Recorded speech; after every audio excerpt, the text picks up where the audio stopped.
Ang pag-uusapan naman natin ngayon ay isang napakahalagang bagay.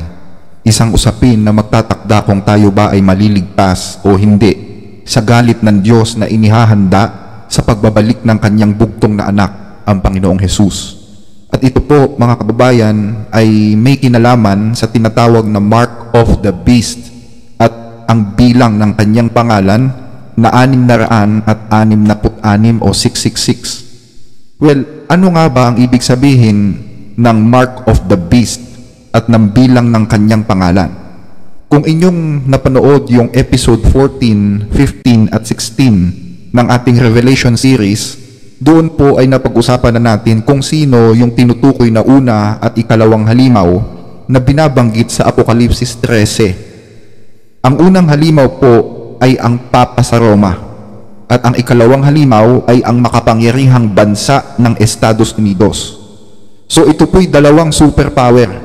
Isang superpower pagdating sa relihiyon at isang superpower pagdating sa gobyerno at sa militar.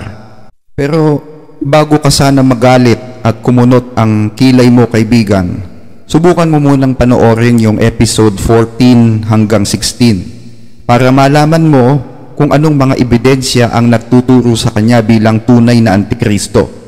Pwede mo ring panoorin ang episode 1 and 2 ng ating Apokalipsis series dahil tiyak na magugulat ka sa maririnig mo doon. So nasa baba po o nasa description box ang mga link ng episode 14, 15 at 16. Ang sabi po sa Apokalipsis 13, at nakita ko ang ibang hayop na umaahon sa lupa.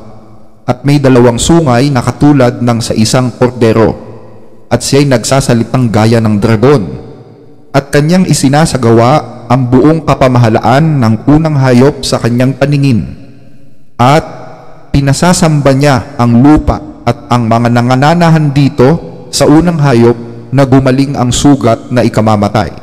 So pinagbangga natin ang Biblia at yung mga current events, yung mga pangyayari sa ating panahon, maliwanag na nakita natin kung kanino natutupad yung mga propesiya. Your Holiness, on behalf of all of us gathered here today, indeed on behalf of all the people of our beloved nation, we welcome you back to America. Ang sabi sa prophecy, at pinasasamba niya ang lupa at ang mga nangananahan dito sa unang hayop na gumaling ang sugat na ikamamatay. Ngayon, sa Biblia, pag sinabing pagsamba sa Diyos, ang kahulugan niyan ay pagsunod sa kanyang mga utos. Ang pagsamba sa Diyos ay hindi lang yung ikaw ay papasok sa simbahan, uupo, makikinig sa sermon ng pare o kaya ng pastor tapos aalis ka na. Hindi po ganon. Ang tunay na pagsamba sa Diyos ay sa pamamagitan ng pagsunod mo sa mga utos ng Diyos. Pakinggan ninyo, Ecclesiastes 12:13 hanggang 14. Ito ang wakas ng bagay. Lahat ay narinig. Matakot ka sa Diyos at sundin mo ang kanyang mga utos, sapagkat ito ang buong katungkulan ng tao. Sapagkat dadalhin ng Diyos ang bawat gawa sa paghuhukom, pati ang bawat lihim na bagay, maging ito'y mabuti o masama. So ano ibig sabihin nito, mga kababayan? Pag sinabing pagsamba o pagtatakot sa Diyos, yan po ay pagsunod sa mga utos nung iyong sinasamba. Therefore, following this biblical meaning, ang pagsamba sa halimaw ay pagsunod din sa kanyang mga batas o mga utos. Tama? At pinasasamba niya ang lupa at ang nangananahan dito sa unang hayop. Meaning, ang buong mundo ay sumusunod sa batas ng unang halimaw. Imbis na sumunod sa Diyos, ang sinunod ay yung batas ng halimaw na kinatawan ng diablo dito sa lupa. Therefore, ang sinasamba niya, hindi ang Diyos, kundi ang diablo. Sa makatwid, ang issue tungkol sa Mark of the Beast o sa bilang na 666 ay issue ng pagsamba. Ang Mark of the Beast o ang bilang na 666, ito po ay issue kung sino ang sasambahin mo. Ang Diyos ba o ang diablo? Marami kasing nagsasabi na ang Mark of the Beast at ang 666 ay may kinalaman sa credit card, may kinalaman sa flu vaccine, may kinalaman sa microchip, may kinalaman sa barcode. Paano naman yung mga walang pera sa bangko? Paano yung mga walang kakayahang bumili ng credit card? Hindi sila apektado ng mark of the beast? Ganun ba yun? Paano yung mga pulube na gusto lang bumili ng pagkain para mabuhay? May mark of the beast na ba sila dahil lang sa gusto nilang bumili ng pagkain? Paano naman yung mga taong gustong magpabakuna para makaiwas sa sakit? Nagkakasala ba sila sa Diyos sa kagustuhan nilang gumaling sa sakit nila? Alam nyo mga kababayan, napakalayo sa katotohanan ng Biblia yung mga itinuturo ngayon ng mga pastor Napakalayo sa Biblia ng mga turo ng mga relihiyong ito tungkol sa mark of the beast. Kaya marami talagang mapapahamak kapag ipinatupad na itong markang ito ng hayop dahil nailigaw ang marami. Ang mark of the beast ay may kinalaman sa pagsamba. Walang pakialam ang Diyos sa laman ng credit card mo o sa computer mo. Wala namang moral effect yung credit card biochip Meron bang moral significance yun? Walang moral significance ang biochip, ang barcode. Mas interesado ang Diyos sa pagsamba mo sa Kanya. At ganun din ang dyablo. Interesado siya sa pagsamba mo sa Kanya. Sabi nga ni Satanas kay Kristo, di ba? Mateo 4:9, at sinabi niya sa Kanya, lahat ng mga bagay na ito ay ibibigay ko sa iyo kung ikaw ay magpapatira pa at sasambahin mo ako. So, hindi interesado si Satanas sa bangko mo o sa financial statement mo. Mas interesado siya sa pagsamba mo sa Kanya. Pero ano sabi ni Kristo? Sabi ni Kristo, humayo ka, Satanas, sapagkat nasusulat, sa Panginoon mong Diyos sasamba ka at siya lamang ang iyong paglilingkuran. So, ano nga ba itong mark of the beast na ito? At ano ang ibig sabihin ng bilang ng kanyang pangalan na 666? Para malaman mo kung ano yung mark of the beast, dapat makilala mo kung sino yung beast. Tama? Or else, hindi mo malalaman kung ano yung mark of the beast kung hindi mo kilala kung sino yung may-ari ng marka na yon.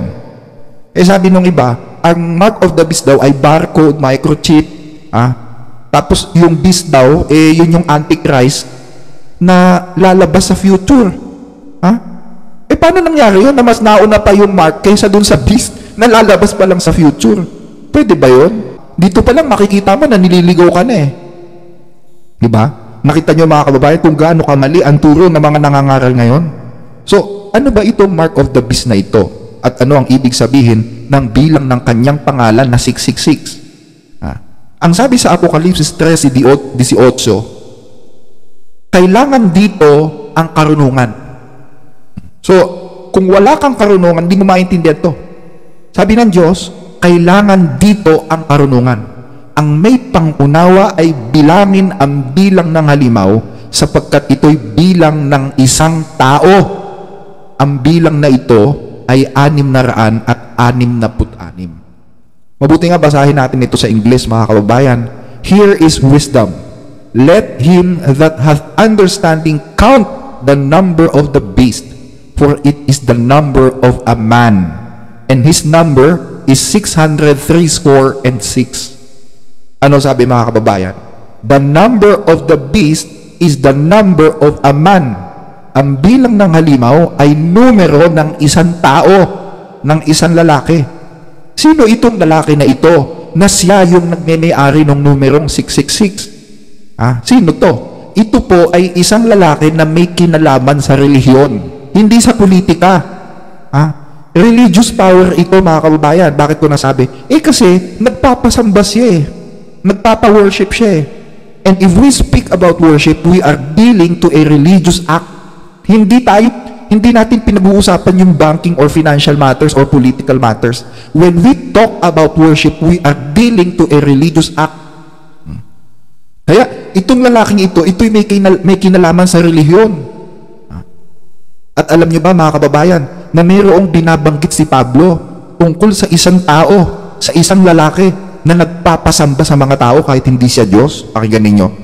Ikalawang Tesalonica, Kapitulo 2, mula 3 hanggang 4. Huwag kayong padaya kanino man sa anumang paraan, sapagkat ito'y hindi darating, malibang dumating mula ang pagtaliwakas, at mahayag ang taong makasalanan, ang anak ng kapahamakan, na sumasalangsang at nagmamataas laban sa lahat na tinatawag na Diyos o sinasamba. na anupat siya'y nauupo sa templo ng Diyos, na siya'y nagtatanyag sa kanyang sarili na tulad sa Diyos. So dyan, may tinutukoy si Pablo na taong makasalanan, man of sin sa Ingles. Meron din siyang tinutukoy dyan na templo ng Diyos. Sa Biblia, pag sinabi pong kasalanan, pag sinabing kasalanan, yan po ay nangangahulugan ng paglabag sa kautusan ng Diyos, mga kababayan. Pakinggan ninyo. Sa sulat ni Juan, sa unang Juan Kapitulo 3, ang talatay 4, sino mang gumagawa ng kasalanan ay sumasalangsang din naman sa kautusan. At ang kasalanan ay ang pagsalangsang sa kautusan. So, ang kasalanan ay paglabag sa kautusan ng Diyos. Pag sinabing man of sin o taong makasalanan, yan po, yung taong lumalabag sa kautusan ng Diyos. Tama? At pag sinabing templo ng Diyos, yan ay hindi literal na templo. Bakit? Kasi wala ng templo ng Diyos na literal sa lupa nung panahon ng apostol na si Pablo nung isulat yung Thessalonica. Hindi rin yan third temple na itatayo sa tabi ng Dome of the Rock gaya ng paniniwala ng iba. Para malaman mo kung ano yung templo na tinutukoy ni Pablo, ang tatanungin mo si Pablo mismo, si Pablo sumulat Ano sabi ni Pablo? Ano daw yung templo ng Diyos? Pakinggan ninyo, unang Korinto 3:16. Hindi ba ninyo nalalaman na kayo'y templo ng Diyos at ang Espiritu ng Diyos ay nananahan sa inyo? Nakita nyo? Sino yung templo ng Diyos? Yung mga Kristiyanong kausap niya. Sabi niya dun sa mga Kristiyanong kausap niya, hindi ba ninyo nalalaman na kayo'y templo ng Diyos at ang Espiritu ng Diyos ay nananahan sa inyo? So kung iintindihin natin yung sinasabi ni Pablo, ganito ang magiging interpretasyon niyan, mga kababayan. Mayroong isang taong manlalabag sa kautusan ng Diyos na maghahari sa mga Kristiyano noong unang siglo.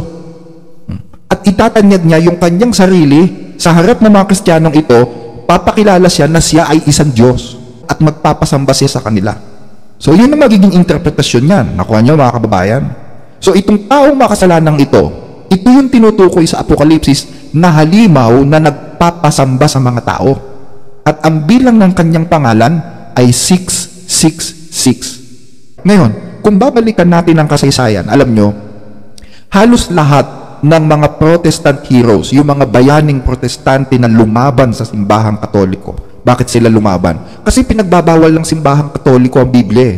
Nandiyan si Martin Luther, si Wycliffe, si John Huss, si John Knox, lahat ng mga pioneers na protestante at mga evangelicals noon. Ang paniniwala nila, ang Papa sa Rome ang Antikristo. So dahil sa paniniwalang ito, ipinapatay sila ng simbahan. Yung iba sa kanila ipinasunog ng buhay, binitay, o kaya pinugutan ng ulo sa utos ng Inquisition. Well, itinuturo din ba ng simbahan na ang Papa ay isa ring Diyos? Opo, mga kababayan, in fact napatunayan na natin ito sa napakaraming pagkakataon. Sa katunayan, inaamin yan ng isa sa mga matatandang aklat ng simbahan. Magbibigay ako ng isa, dito sa aklat na pinamagkatang Proncta Bibliotheca sa artikulong Papa. Ito po isinulat ng isa sa mga writers ng canon law na si Lucius Ferraris.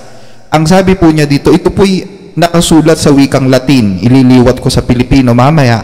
Ang sabi dito, Papa tante est dignitatis et celsitudinis ut non sit simplex homo sed quasi Deus et vicarius Dei. Ano ibig sabihin nito sa Ingles, mga kababayan? The Pope is of so great dignity and so exalted that he is not a mere man, but as it were God and the vicar of God. Maliwanag yan, mga kababayan.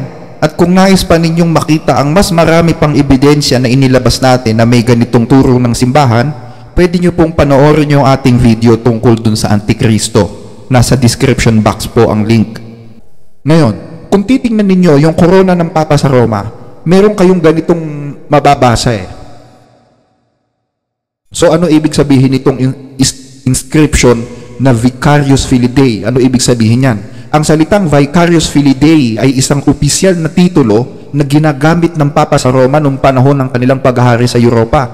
At ito ay isang salitang Latin nang ibig sabihin ay kapalit ng anak ng Diyos. Vicarius Filii Dei meaning Vicar of the Son of God, kapalit ng anak ng Diyos.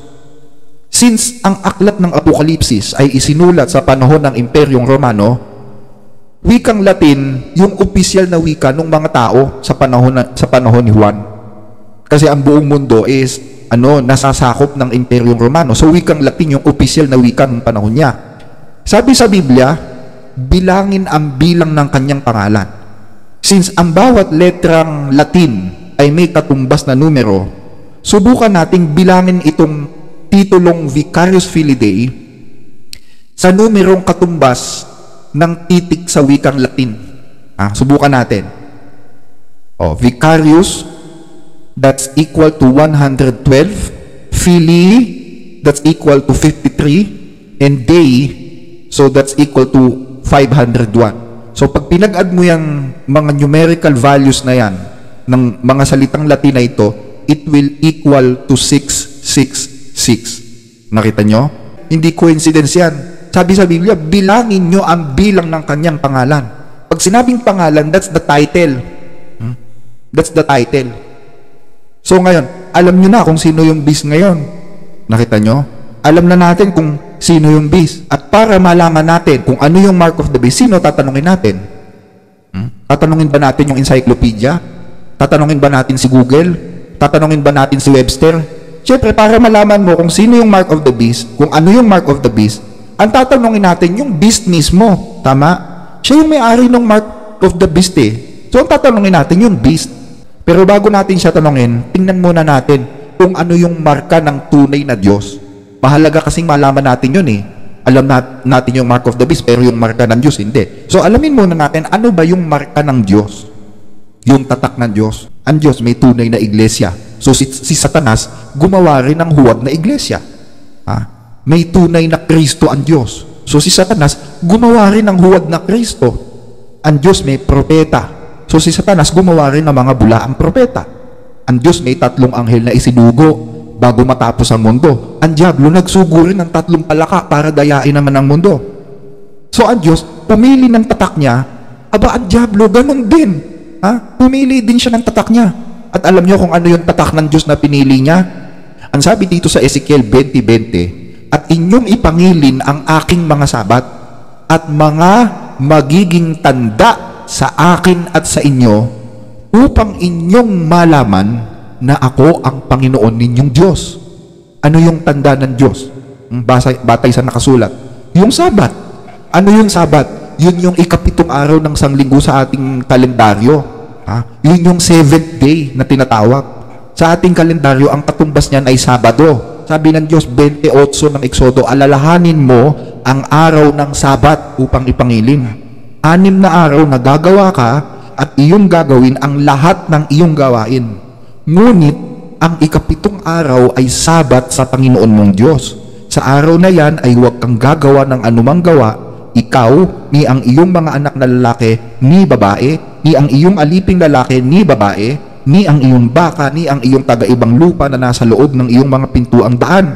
Sapagkat sa 6 na araw ay ginawa ng Panginoon ang langit at lupa, ang dagat at lahat ng naroon, at nagpahinga sa 7th araw, na anupat pinagpala ng Panginoon ang araw ng Sabat at pinakabanal. Ayan, maliwanag ano? Yan ang utos ng Diyos. Kasama yan sa 10 utos, na ang sabi ni Kristo, huwag ninyong isiping ako'y naparito upang sirain ang kautusan o ang mga propeta. Ako'y naparito hindi upang sirain, kundi upang ganapin.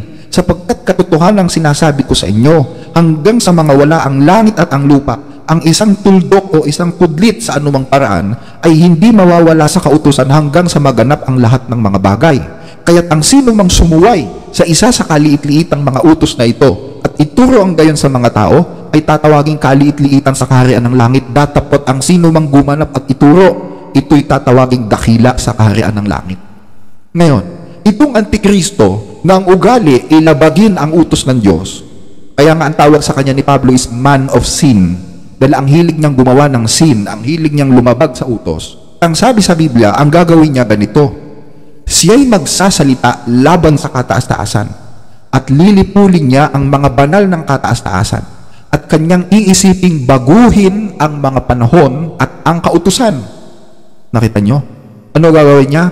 Iisipin niyang baguhin ang panahon at ang kautusan. So manlalabag talaga ito. Kontra talaga itong bis na ito sa utos ng Diyos.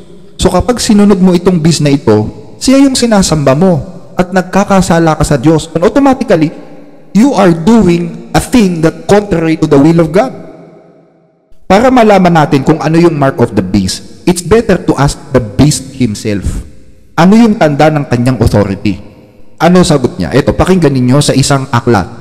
Ito po'y aklat ng Katoliko. Ano sabi niya dito?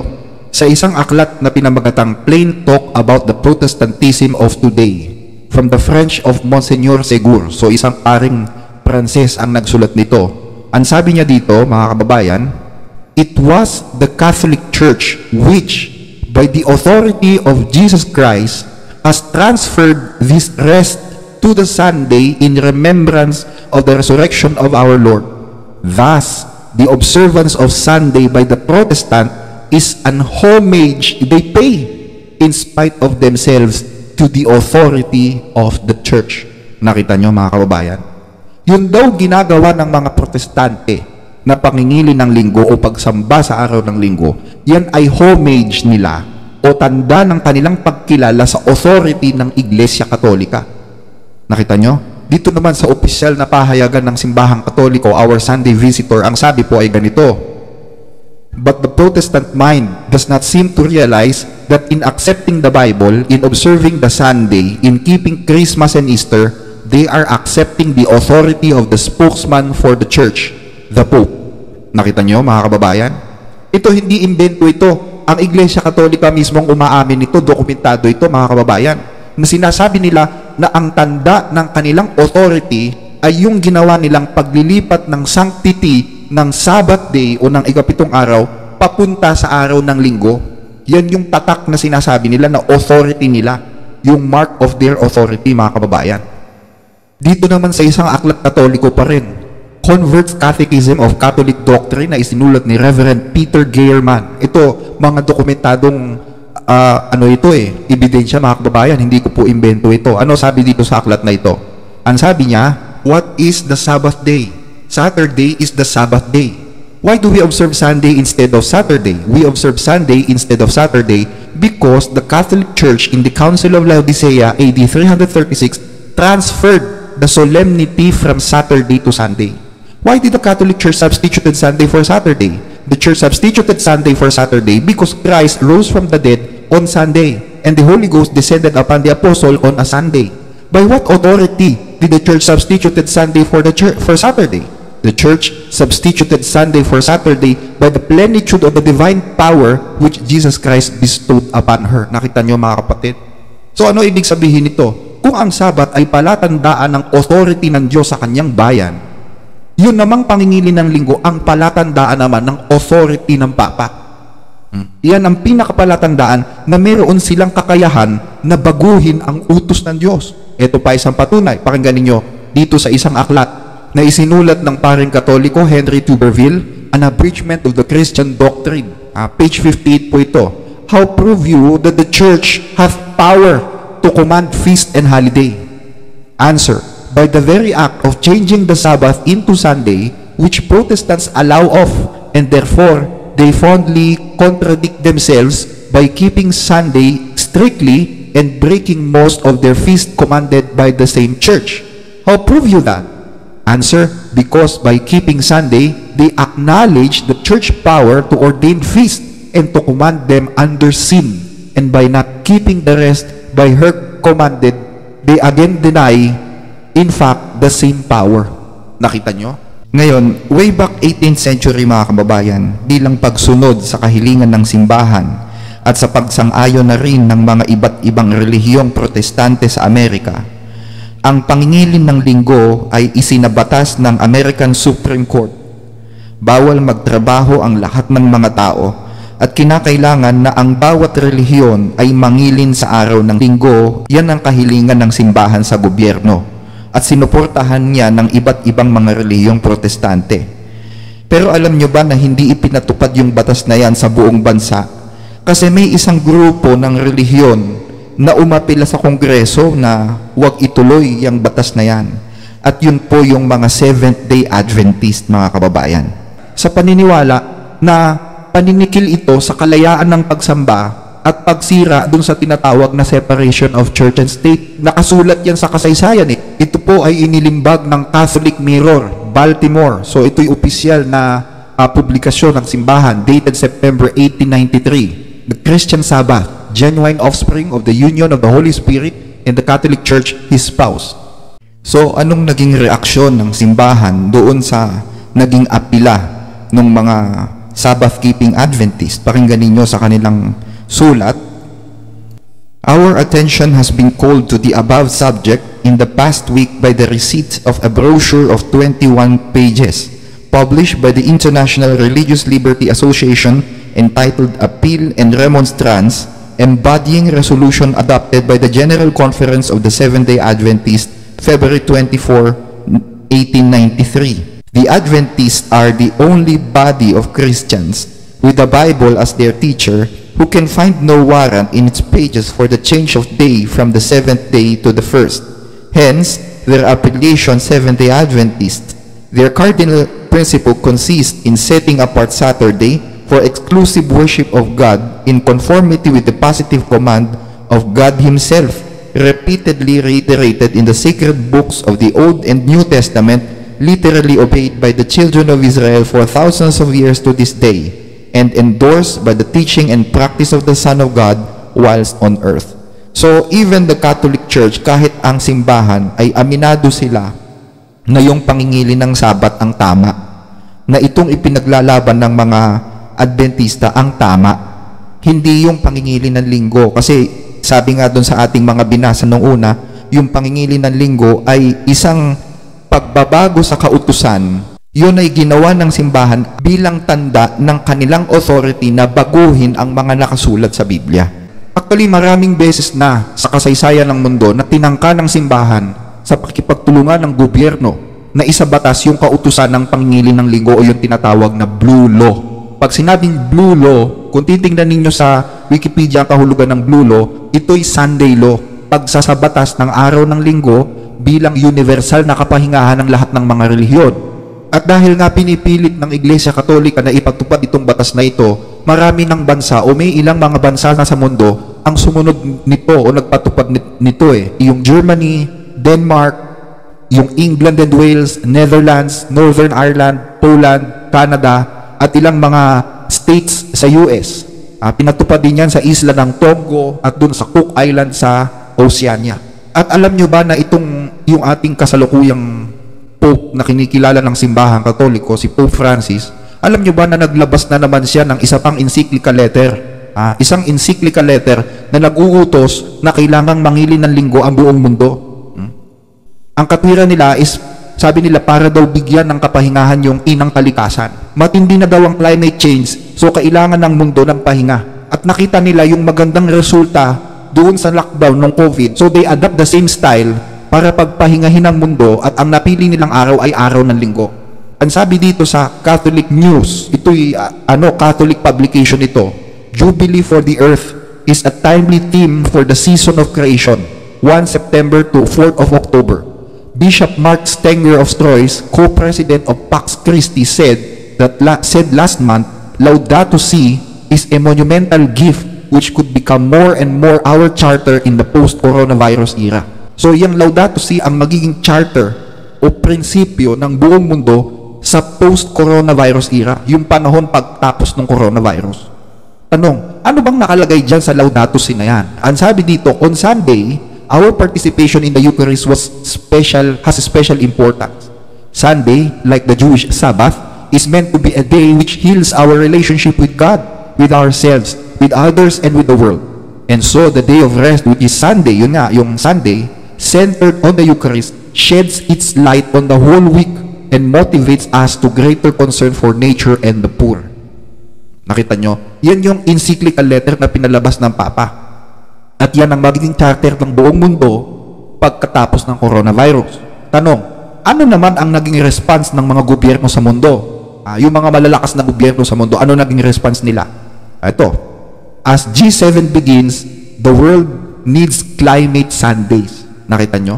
Pag sinabing G7, yan ay binubuo ng malalakas na bansa sa buong mundo like Canada, France, Germany, Italy, Japan, and the United Kingdom and the United States. Tanong, bakit ganun na lang ang paghahangad ng simbahan na isama sa batas ng mundo ang pangingili ng linggo? Bukod po kasi sa ito'y nagsisilbing marka ng kanilang authority as a religious power, isa pa sa mga dahilan kung bakit ini-enforce o pinipwersa nilang isa batas itong blue law o Sunday law. Kasi may sinasabi yung mga papa na ang pangingili ng linggo ang sentro ng pananampalatayang Katoliko. Pakinggan ninyo, sa encyclical letter na pinalabas ni Pope John Paul II, ang pamagat is Des Domini, Sunday is a day which is at the very heart of the Christian life. Ngayon, tingnan natin itong United States. Kasi nakita natin na itong United States ang siyang superpower na magsisilbing driving force para maipatupad yung batas ng simbahan na kontra sa batas ng Diyos. Ano ang naging response ng United States dito sa panawagang ito ng mga papa?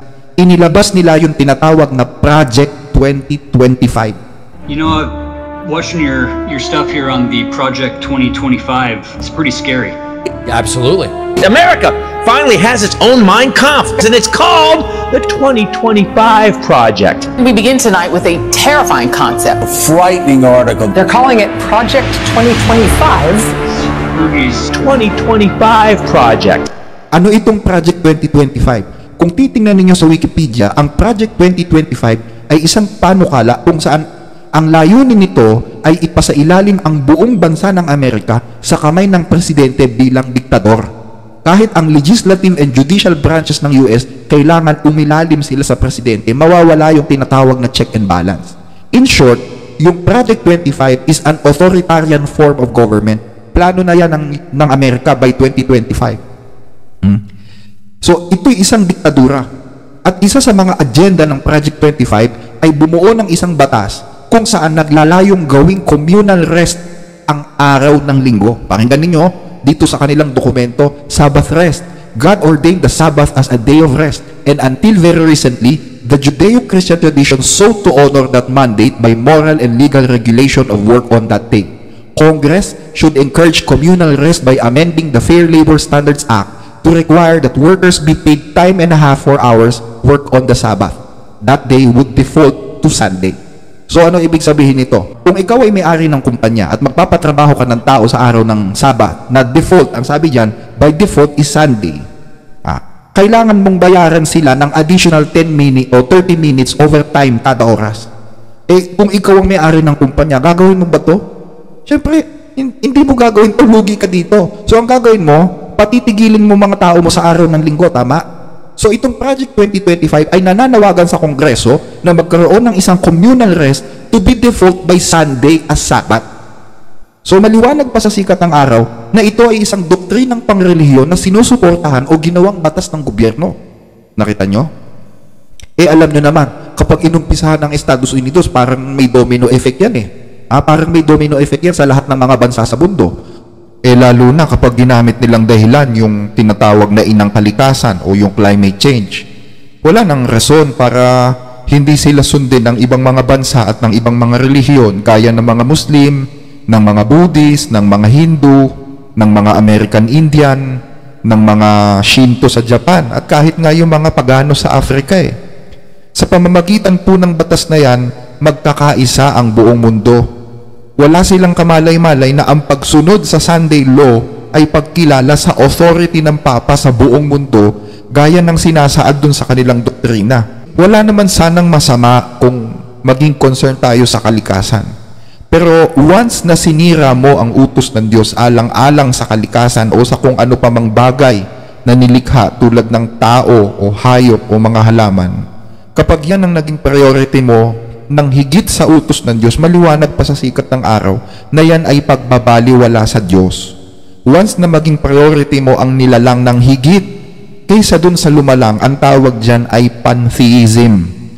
Pantheism is the philosophical religious belief that reality, the universe and nature are identical to divinity or a supreme entity. At yan po ang relihiyon ng mga Indian sa Amerika. Kaya nga kung mapapansin ninyo, pag lumilindol, sasabihin, galit ni inang kalikasan. Pag bumagyo, ganti ni inang kalikasan. Lahat ng sakuna, galit ni inang kalikasan Kaya ang gagawin nila, gagawa sila ng batas, kung ano-anong batas para pangalagaan ng kalikasan, hindi nila naisip na yun, galit ng Diyos yun dahil sa patuloy na pagtalikod ng mga tao sa utos ng Diyos. Pakinggan ninyo, Roma 1:25, sapagkat pinalitan nila ang katotohanan ng Diyos ng kasinungalingan at sila'y nagsisamba at naglingkod sa nilalang kaysa sa lumalang na siyang pinupuri magpakailanman siya nawa, at palibhas ay hindi nila minagaling na kilalanin ang Diyos. Ibinigay sila ng Diyos sa isang mahalay na pag-iisip upang gawin yaong mga bagay na hindi na nararapat. So dun ngayon pumapasok ang galit ng Diyos sa lupa dahil dun sa mga bagay na hindi nararapat na ginagawa ng mga tao. So ngayon, unti-unting natutupad yung prophecies ng Apokalipsis. Pag naisa katuparan na yung mark of the beast, sunod-sunod na yan. Susunod na dyan, yung persecution of the saints na sinasabi sa Apokalipsis. May mga taong hindi susunod sa batas na yan dahil ang nasa utos ng Diyos, Sabat na ika-7 araw ang ipapangiling, hindi linggo na unang araw. At dahil ayaw nilang sumunod, they will get persecuted. They will be thrown to jail. They will be tagged as wanted personalities. Because they refused unity, so they will be tagged as rebels and terrorists. Nakita niyo mga kababayan? At madali lang para sa gobyerno na matugtong sila dahil dun sa availability ng kanilang impormasyon at sa tulong na rin ng teknolohiya. Kaya itong mga taong ayaw sumunod dito sa unity na ito, hindi sila makakabili, hindi sila makakapagnegosyo, hindi sila makakagamit ng transportasyon, hindi sila pwedeng makisali sa normal na takbo ng buhay dahil wanted sila. So natutupad yung hula ng Biblia, lahat ng maliliit at malalaki, mayayaman at mga dukha, mga laya at mga alipin ay pinagbigyan ng isang tanda sa kanilang kanang kamay o sa noo. Pag sinabing kanang kamay o sa noo, ibig sabihin, sa isip kasi, yun yung naitanim sa isip mo. Sa kanang kamay kasi, yan yung ginagawa mo. Yan yung isinasakatuparan mo. So, kapag nabigyan ka niyan, sabi dito, at nang huwag makabili o makapagbili ang sinuman, kundi siyang mayroong tanda sa makatwid ay ang pangalan ng hayop o bilang ng kanyang pangalan. Hindi ka talaga makakabili, hindi ka makakasali sa mga normal na takbo ng buhay, sa pagnenegosyo, hindi ka makakasakay sa transportasyon, hindi ka makakapag-travel, hindi ka makakagamit ng ATM mo kung meron ka man. Kasi wanted ka. Diba? So, susundan yan ng 7 huling salot na ibubuhos ng Diyos sa lupa para pahirapan yung mga taong tumanggap ng tanda ng hayop. At yung 7 last plagues ang magdadala sa mundo ng malaking kapighatian o yung Great Revelation na hindi pa nangyayari mula ng likhain ng mundo. Siyempre, 7 huling salot yan, papahirapan niya ng lupa. So, ang maibubunga niyan, devastation. Malaking kapighatian. So, ano susunod na mangyari? Diyan napapasok ngayon yung blaming game, yung sisihan. Sino ngayon ang dapat sisihin sa mga salot na dumarating sa mundo? Iisipin ng mga tao na bakit dumarating ang salot sa mundo, gayong sumusunod naman sila sa simbahan. Bakit tuloy-tuloy ang salot sa mundo, gayong nagkakaisa naman ang lahat ng relihiyon? Kasi hindi nila nakikita na yung pagsunod nila sa marka ng halimaw ang siyang nagdadala ng hatol ng Diyos sa mundo. So lalong titindi ng titindi ang galit ng mga tao dun sa mga tunay naman na naglilingkod sa Diyos. Nasusuklaman yung mga tao na yon. So pagkatapos ng 7 huling salot, darating na si Kristo. At yung pagdating ni Kristo, ang tanging pag-asa naman ng mga taong inuusig sa lipunan. Doon sila maliligtas. Sabi sa Biblia, 12:1 ng Daniel, sa panahong yaon ay tatayo si Miguel na dakilang prinsipe na tumatayo sa ikabubuti ng mga anak ng iyong bayan at magkakaroon ng malaking kabagabaga na hindi pa nangyari kailanman mula nang magkaroon ng bansa hanggang sa panahong yon. At sa panahong yon ay maliligtas ang iyong bayan, bawat isa na masusumpungan na nakasulat sa aklat. Ano sabi diyan mga kapatid? Sino daw yung maliligtas? Bawat isa na masusumpungan nakasulat sa aklat. So hindi kasama dyan yung mga taong sumamba doon sa halimaw sa pamamagitan ng pagsunod sa kanyang tanda. Sabi sa Apokalipsis, lahat ng nananahan sa lupa ay magsisisamba sa kanya na ang kanyang pangalan ay hindi nasusulat sa aklat ng buhay ng korderong pinatay buhat ng itatagang sanglibutan. Ngayon, meron lang akong gustong linawin sa inyo mga kababayan. Wala po akong sinasabi na hindi maliligtas o walang kaligtasan yung mga nangingili ng linggo ngayon. Meron po kasing nagtatanong sa atin kung maliligtas ba yung mga Sunday keeper kahit tapat naman sa puso yung pag-worship nila. Alam nyo, posible po kasi na yun ay bunga ng kawalang kaalaman sa katotohanan kung bakit hindi nila nasusunod ng tama yung kalooban ng Diyos. Alam nyo, ganyan din si Apostol Pablo noon eh. Sabi nga ni Pablo sa sulat niya kay Timoteo, bagaman ng una, ako'y naging mamumusong at mang-uusig at mang-aalipusta, gayon may kinahabagan ako, sapagkat yaoy ginawa ko sa hindi pagkaalam sa kawalan ng pananampalataya. So sa hindi pagkaalam sa katotohanan kung bakit madalas hindi natin nasusunod yung kalooban ng Diyos eh. Pero gaya nga rin ni Pablo, naawa ang Diyos sa kanya, naawa rin ang Diyos sa atin, at gusto ng Diyos na tayo'y iligtas, kaya sinasabi sa atin yung katotohanan. Yung po kasing katotohanan ang way para maligtas, mga kababayan. Sabi nga ni Kristo, ang katotohanan ang magpapalaya sa inyo. So pag narinig mo yung katotohanan, ibig sabihin nun, naaawa ang Diyos sa iyo. Gusto kang palayain sa kamalian. Sabi nga, di ba, sa biyaya tayo'y naligtas. So sa biyaya tayo'y maliligtas. At yung pagdating ng katotohanan sa iyo, ang palatandaan na dumarating din yung biyaya ng Diyos para iligtas ka. Pakinggan ninyo, sa sulat pa rin ni Pablo, ito'y mabuti at nakalulugod sa paningin ng Diyos na ating tagapagligtas, na siyang may ibig na ang lahat ng mga tao'y mangaligtas at mga kaalam ng katotohanan. So, hindi pa po ipinatutupad ang mark of the beast sa ating panahon. Kaya, mayroon pang pag-asa para manumbalik sa kalooban ng Diyos, kapatid. Darating po kasi yung araw na kapag ipinatupad na yan at pag tinatakan ka na ng tatak ng Antikristo, ibig sabihin nun sa kanya ka na. Kumbaga sa isang property, pag tinatakan, pag sinelyohan, pag-aari ka na niya kasi taglay mo na yung stamp niya Pero natitikman mo yung galit ng Diyos sa'yo. Kasi ibubuhos ng Diyos yung galit niya sa lahat ng mga tumanggap ng tanda ng halimaw. So habang hindi pa ipinapatupad yan, may pag-asa pa.